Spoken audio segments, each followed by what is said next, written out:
Hi, and welcome to the 8th episode of a base building tutorial series where we're creating a small base builder-like game using SpriteKit and SwiftUI. And today we're going to focus on interactivity so we can click stuff. Last time we started by implementing a SwiftUI overlay for the user interface over a SpriteKit game, and what we have to show for it is a small text field that shows basically information of stuff you're hovering your mouse over. And today I want to add a couple more things to the hover function, so there's a bit more to see, a bit more information to get. So that's what we will do. We'll add hover ability for entities and items, but the most important thing we're going to do is we're going to add some interactivity by being able to click an entity, to select the entity and then show some info about it.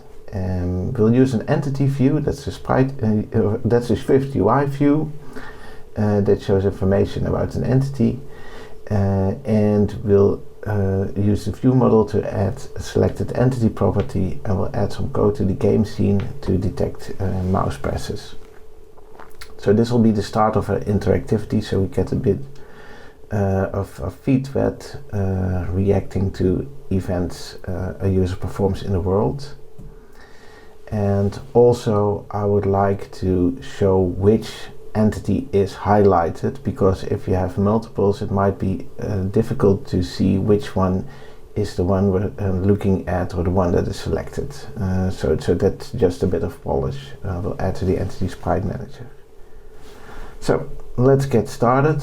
Let's get started first by showing the hovering, so a bit more hover data, and let's open our base builder tutorial in Xcode,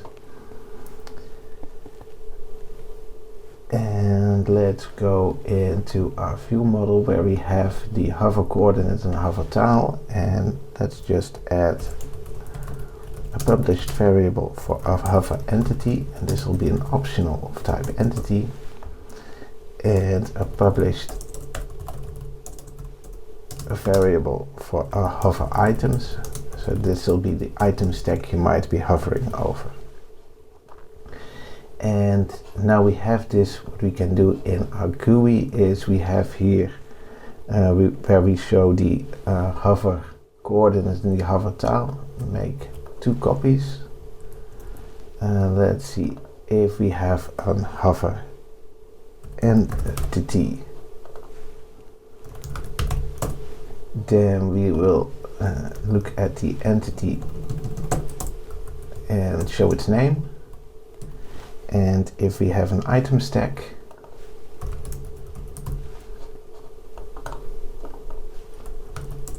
so this will be our hover items, then we will show first the item stack, the name,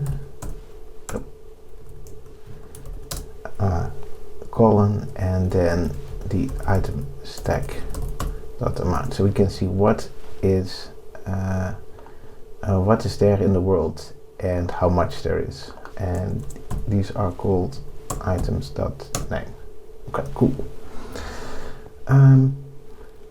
So if we run this, we won't see anything yet because we're never populating these values, and to do so we need to go into our game scene and go to where we are setting these hover variables in the view model, and just add these two. So let's see, so we have a view model and we have a hover entity, and we'll see if there's an entity at this tile. So world entities.first, where the position equals our hover vector, and something similar for the hover items. We will go into the world, look at items, and see if there are any at the hover vector. So if we run this, we should now be able to also hover over items and entities and see what we're hovering over. So let's give it a go.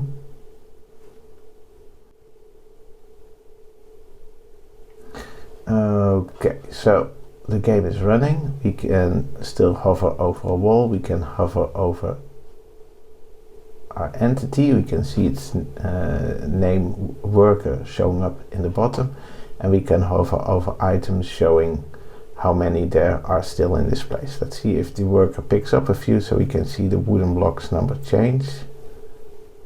Yeah, so it picked up 10, so now there are 70 left. So this is working.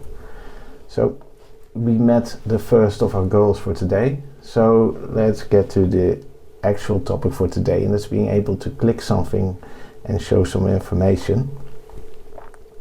So let's start by creating the entity view. So I'll go into our GUI folder and create a new file, and this will be a SwiftUI view, and we will call this the entity view, and this view will take the view model as an observed model, and from here we will find the entity,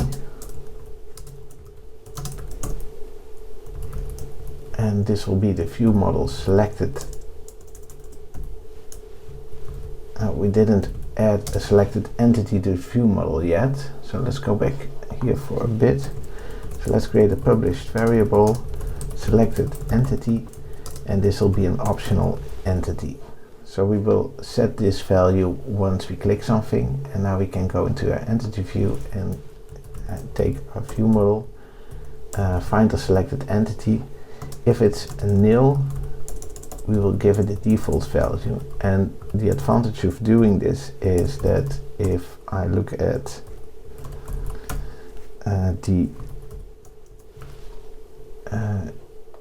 the preview here, I can now add a view model.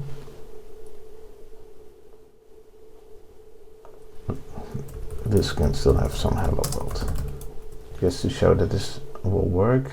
So we don't need the body here. We can create an empty view model, and if I preview this one,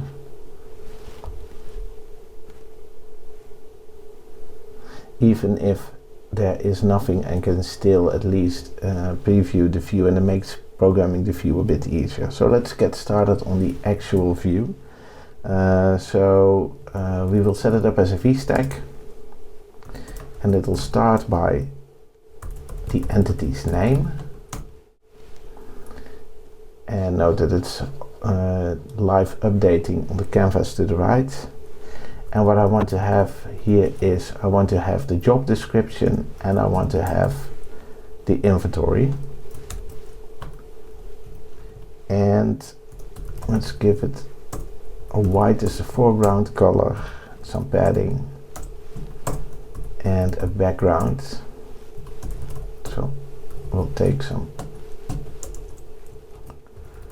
gray color and blend it to darken it, the background. If you see it hover over something else, it can look quite nice.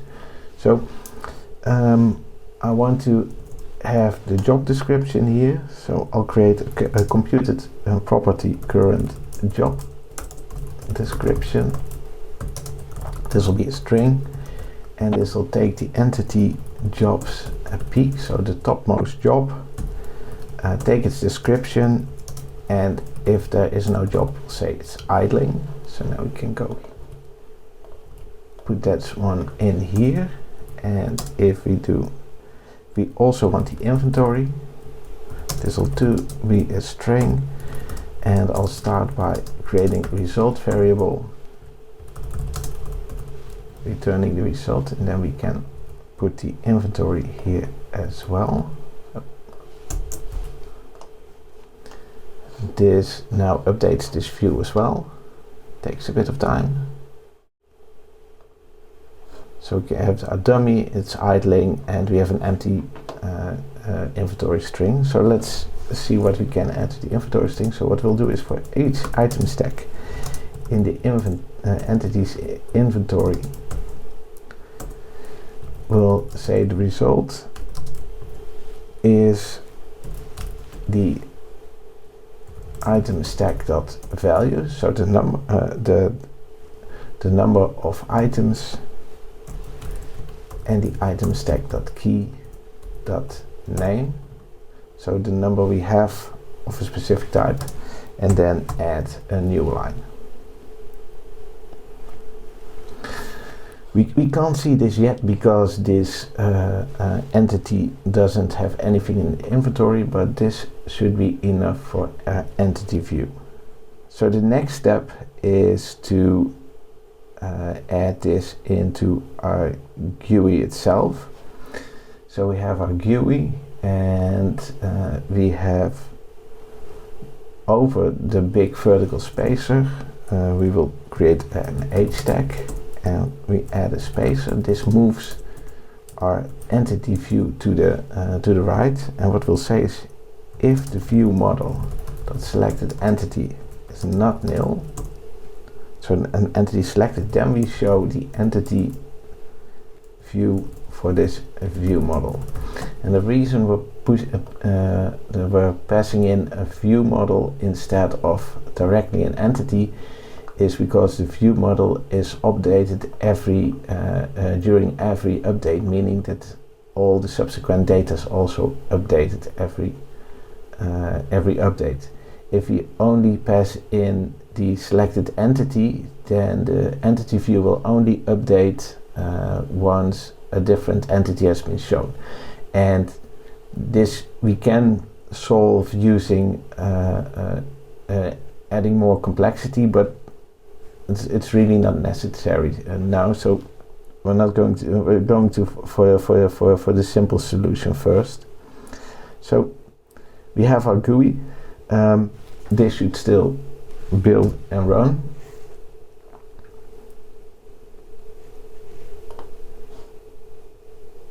But we can't click anything yet because we haven't hooked up those actions yet. So as the next step, we go into our game scene, and we still have a touch down function, and we still have our mouse down function. So let's use our touch down function first and say let's take all the nodes, add the position that's passed in, and then we're going to look through each of these nodes, and if it's an entity, and we can determine that if an entity ID has been set, that's why we gave an entity ID in the user data. So, and if this is an object identifier, then we can say let the selected entity be the world entities, the first one that has this specific object identifier.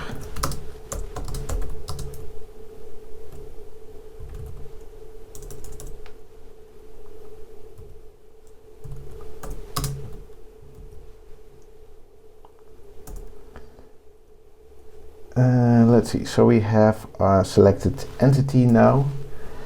Then what we can do is we can go into our view model, set the selected entity to the selected entity, and save. This is in the touches function, a touch down function. This one gets called if a touch has been detected, but we're using the mouse and keyboard, so we also need to add this into the mouse down function. Fortunately, the mouse down function already calls the touch down function, so we can just run, and we should now be able to select our worker, and you can see our worker entity view being shown here, and it shows the job, what it's holding, and what it's called, so that this works. So this meets our second goal. The final goal is we want to highlight the selected entity, and to do that we're going to use the entity sprite manager. Let's go here for a bit. We have the entity sprite manager, and we will create a new function. We call it highlight entity. This will take in an entity. I'll make it optional because then we can always call this function even if nothing's selected. We pass in a toggle, basically to put highlight on or off, build the folder to true, and start by looking, is our entity not nil? If it is, then we return, otherwise we have an unwrapped entity here now. So let's find our node. So we look into our entity sprite map for the object identifier for the entity. If there is not, then we return. So basically if we can't find the sprite, then there's also nothing to highlight. Then we try and find if we already have a highlighter for this sprite. We will see if we have a child node with the name highlighter, and if we have, then we say highlighter is hidden to whatever the toggle is not, because if we want to show it, this one will pass through, but we're setting here whether it's hidden or not, so we need to say it's hidden in false and vice versa. If we don't have a highlighter yet, we can create one. So the highlighter will be an SK shape node, and this will be a circle of radius, cell size divided by 2. So the radius will be half the cell size, meaning its diameter will be about the cell size. That will fit quite nicely. We give it a name. We call it highlighter. So this is a bit of stringly typing. Need to make sure these two match perfectly. We add it as a child, and we set is hidden again to the opposite of the toggle, and this should make it possible to at least highlight an entity now. Now what we need to do is make sure that we also call this function from our game scene. So let's go back here where we're selecting. So what we'll do is, before we set the new selection, we will take our entity sprite manager and we'll say we'll highlight the entry, the view model selected entity, which can be nil. This is the reason to make passing in this easier, while highlight entity also accepts a nil value. We'll set this one to false, so we'll unhighlight the current selected one first, and then after setting the selected entity, we'll also call highlight entity, but this time we will take a selected entity and we set it to true. And this should be enough to at least select an entity. So let's have a quick look.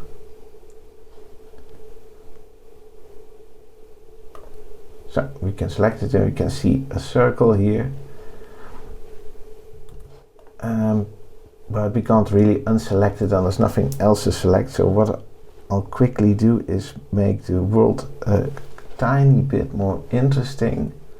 So we have, by adding a second entity, so let's go into our world and we make our test world here. So we have our entity, I will create an entity number 2, and this will be worker 2. This one needs a sprite because the name worker 2 isn't found in the catalog yet, so we need to make sure that we find the worker sprite, and our entities will not be just entity 1 but will have entity number 2 as well. And if we run this, you can see there are 2 now and they're both working, and we can select both and toggle between which one is selected. So let's go into full screen so we can see a bit better. So we can move look at both. So this is working correctly, so let's quit.